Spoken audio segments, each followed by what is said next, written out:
I think you would agree with me when I state the importance of having a solid foundation for anything that you're building. This is no different as it relates to building a successful base of knowledge, a strong base of knowledge as you make your way through the cryptocurrency space. So in this video, my aim is to provide you with a base of understanding as it relates to cryptocurrency exchanges. And I figured the best way to do that is to draw a correlation to something that you already understand. So we'll start by talking a little bit about banking and then relate that to the cryptocurrency exchange. And my hope is that this will serve as a base level of knowledge as you make your way through the other videos in this series. So I hope you enjoy it. Leave me some comments down below, and I will catch you on the other side of this little illustration. In order to set our foundation, let's use something with which you are already familiar. We'll talk a little bit about a bank. Obviously, we all know what a bank is used for, typically where we store our wealth. And how does our wealth get there? A few ways, actually. We'll talk about two. First, you likely have an employer that is directly depositing your compensation into your bank, or maybe you're still getting a manual check that in turn you will manually deposit into that bank. Either way, there are a few attributes of which to be aware. This is clearly a point of central control. You have to interact with the bank to make things happen with your wealth. Little to no interest is paid on your deposits. You do get FDIC insurance. That means that the bank owes you your funds eventually, not necessarily when you need it.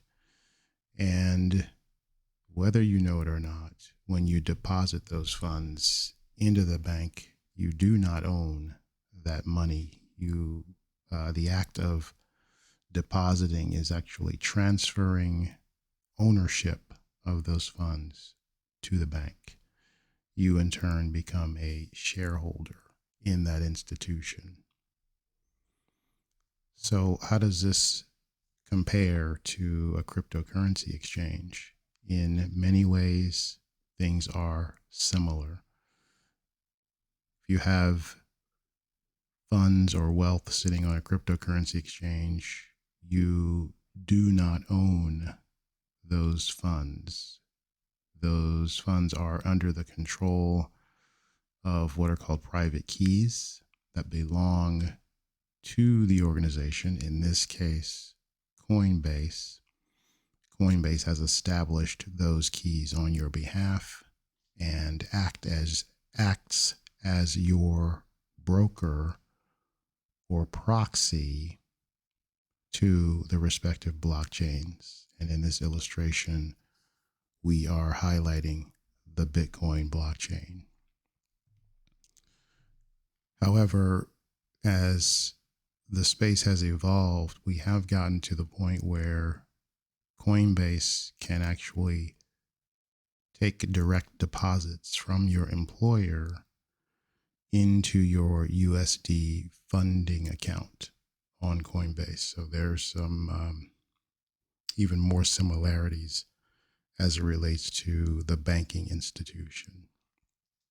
This has some interesting advantages and some disadvantages. Again, point of central control, little to no interest paid on deposits, but more often than not, you'll find the rate at which Coinbase pays interest or rewards, as they call them, it is better than the bank. And other competing entities such as OKCoin can even surpass what Coinbase is offering as it relates to interest on deposited funds. Your insurance is not FDIC provided, but it's It tends to be independently insured.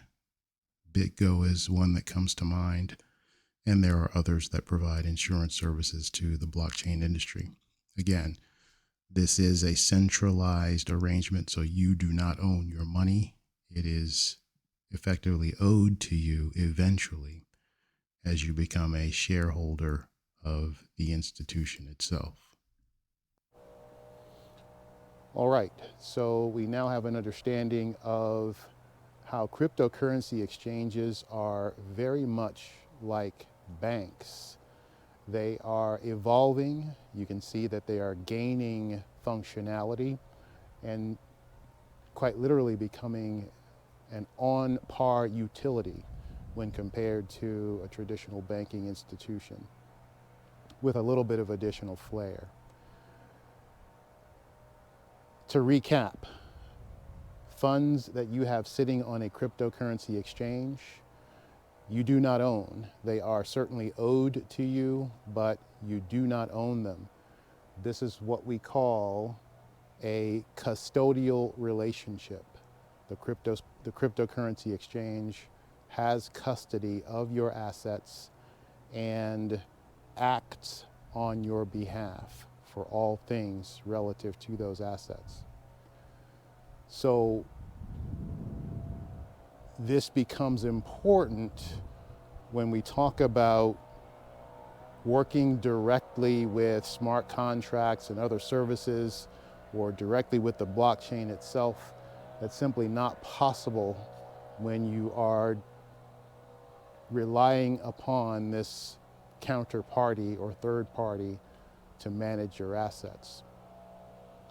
As this series progresses, we will eventually get to the point where we talk about true ownership and how you can self-custody or retain or gain sovereign control of your assets, preparing you for the ultimate inflexibility as it relates to your money.